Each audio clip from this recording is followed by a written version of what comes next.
ஒரு ஊரில் மீனாட்சி என்ற மாமியார் இருந்தார். அவர் அந்த ஊரிலேயே சிறந்த சமையல்காரர் என்று பெயர் எடுத்தவர். அவருக்கு தன் சமையல் கலையின் மீது அளவு கடந்த கர்வம். அவர் மகன் கார்த்திக் லட்சுமி என்ற பெண்ணை திருமணம் செய்தான். லட்சுமிக்கு சமையல் என்றால் உயிர். ஆனால் மீனாட்சிக்கு தன் சமையல் ராஜ்யத்தில் இன்னொருவர் நுழைவது பிடிக்கவில்லை. ஏய் லட்சுமி, அந்த பருப்பு அப்படியேவா போடுவ? அதை கழுவி ஊற வச்சு அப்புறம்தான் குக்கரில் வைக்கணும்னு உனக்கு தெரியாதா? உன் அம்மா வீட்டில் இப்படித்தான் சொல்லி கொடுத்தாங்களா? அவசரம்னா அடுப்படியில் நிற்காத, வெளியே போ. நான் சமைக்கிற ருசியில் பாதி கூட உனக்கு வராது.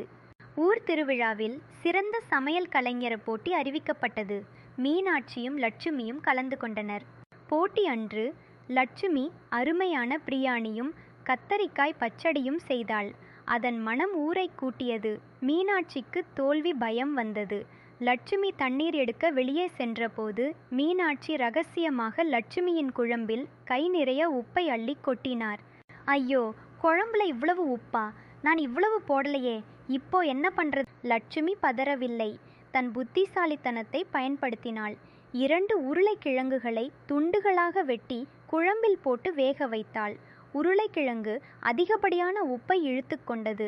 பிறகு 1 ஸ்பூன் சர்க்கரையும் கொஞ்சம் தேங்காய் பாலும் சேர்த்தாள். குழம்பின் ருசி முன்னைவிட பிரமாதமானது.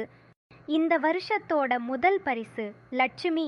இவங்க செஞ்ச குழம்புல ஒரு தனித்துவமான சுவை இருக்கு. லட்சுமி, என்னை மன்னிச்சிடு.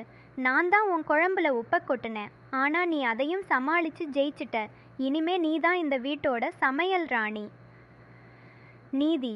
பொறாமையை விட பொறுமையும் புத்திசாலித்தனமும் எப்போதும் வெல்லும்.